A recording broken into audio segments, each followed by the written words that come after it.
Is it alright to leave a little bit of time at the end of class to allow students to come down and ask questions, so we're not filling the entire class period that's allotted with these critical and creative questions? The quick answer is yes, in my opinion, but let's talk about some of the logistics here. When I teach a small class, I have the opportunity to get around to every student during that class. I get to every group. Any student who has a question can ask me that question. Now could be some questions that crop up right at the end of class, so they're thinking about this critical question I've asked them, and I hope that they go, oh my goodness, I wanted to talk to the professor about that, and they come to me at some point to do that. But for the most part, all the content that I need to address, I can get to students and I can help reinforce that content during the class itself. So I don't really need to leave time to address those additional questions. But I could if I wanted to, and students could come down and start sharing their thoughts that go above and beyond whatever the most recent question was. However, that's not viable in a 200 or 400 person class. So when I'm in a 200 person class, I can get to a lot of people. I can ask people to raise hands if they have questions during the tasks. But there are so many things going on during this. There's so much thought that I want to be engaged in. I don't really need students to say, hey, I have an additional thought above and beyond what we were just talking about at that time.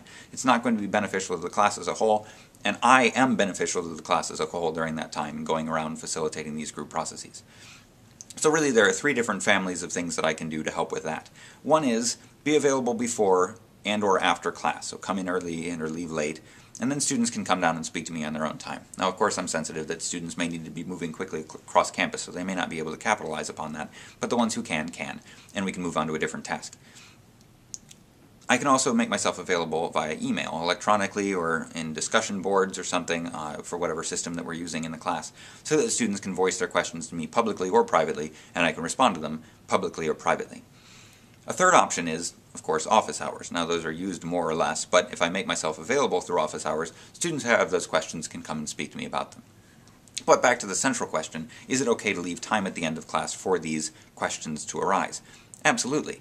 If I've asked all the questions that I want to ask for the day, students have satisfactorily answered, they've recorded out their responses, and I have 10 minutes left at the end of class, I feel no compunction whatever about allowing students who have no questions to depart for the day, and allowing those who do have questions or have additional clarification needs, or they'd like to share out some critical or creative thought that they had even after the most recent activity and discussion, to come down and speak with me. Students have done this before. I think it's an enriching time in the room, and it helps build relationships with students in the classroom to say, look, I'm available, I'm interested in hearing what your thoughts are, even after we've recorded and these assigned roles have played out. It humanizes somewhat those interactions. So sure, feel free, especially if you have, only 5 minutes at the end of class. You could not fit another question in that period.